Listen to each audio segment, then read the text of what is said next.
Vital Kamerhe va faire. Parce que j'apprends aujourd'hui les gens dire non, ayako remplir opposition. Non, le Vital Kamerhe qui sort de cette histoire, c'est un Vital Kamerhe complètement mouillé. C'est un petit Kamerhe qui sort. Si vous pensez que Kamerhe va, en claquant du doigt, reproduire les exploits qu'il a fait quand il était en 2009-2010, vous vous trompez. Ça, c'est un Kamerhe derrière lequel il y a l'affaire 100 jours.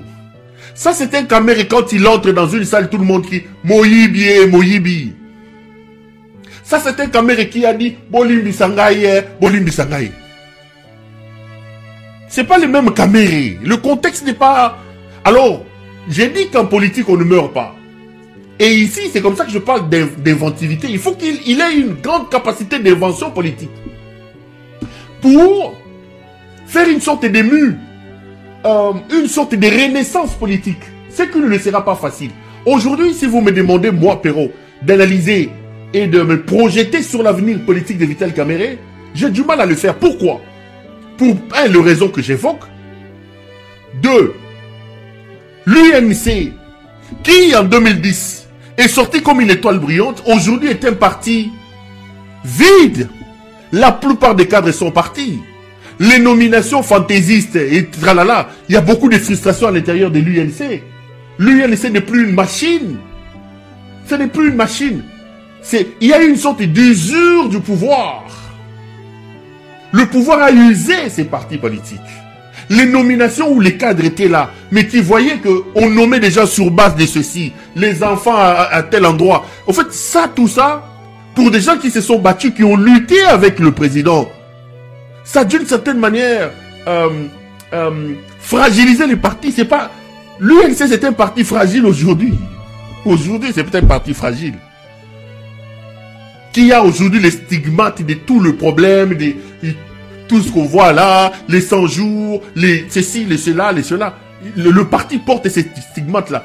C'est là que je parle de la capacité de se réinventer. Je suis impatient de voir comment Kamerhe va se réinventer.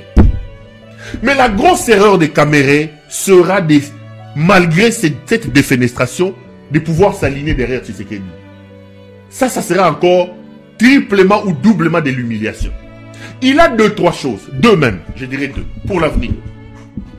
La première chose qu'il doit faire, la première hypothèse, donc je prends les hypothèses, l'hypothèse que je ne veux pas le conseiller, moi, c'est l'hypothèse de faire l'enfant doux. Tshisekedi lui a montré au cours de leur marche que il n'est pas sérieux, il a trahi, il a retrahi, il le refera, ça c'est clair. Il lui reste deux hypothèses. La première, sur laquelle certaines personnes tablent, c'est que Kamerhe va rentrer dans l'opposition.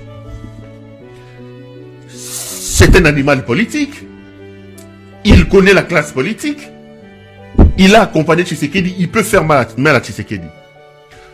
Cette première hypothèse-là va buter à deux, trois problèmes.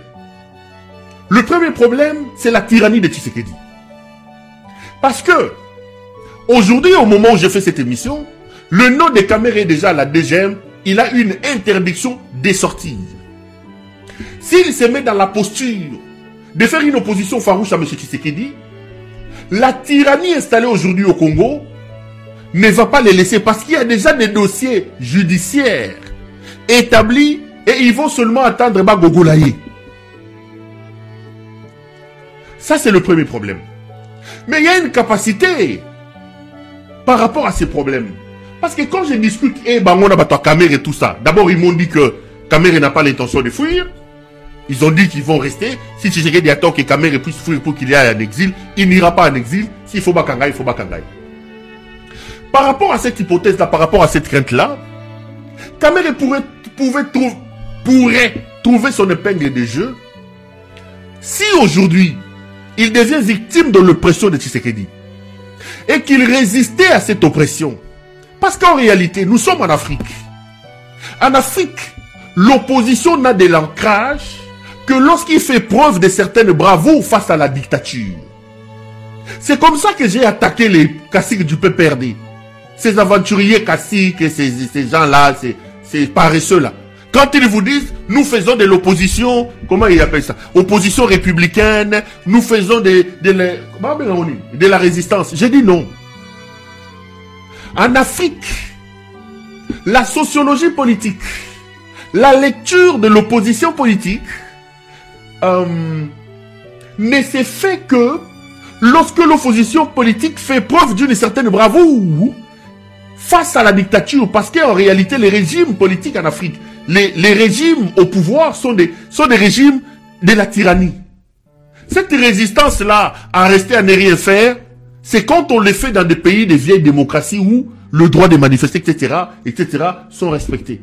D'ailleurs, les Tshisekedi, les Kibasa Maliba et les Mbwankem sont allés à l'encontre de Mobutu au moment où Mobutu était un homme sauvage sur le plan de la dictature.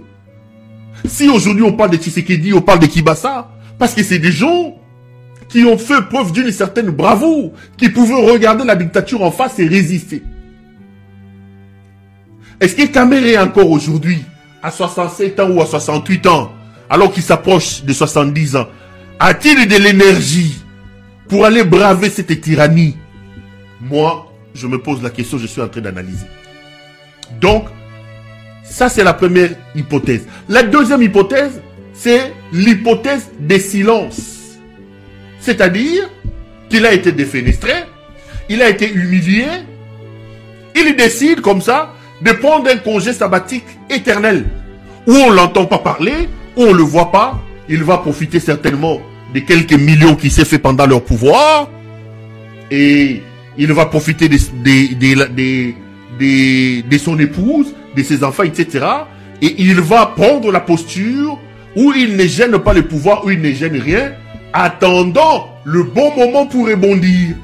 À ce moment-là, il accepte d'une certaine manière de se mettre en veilleuse, ou au-delà de se mettre en veilleuse, il accepte à ce moment-là d'être enterré politiquement pour survivre sur le plan humain.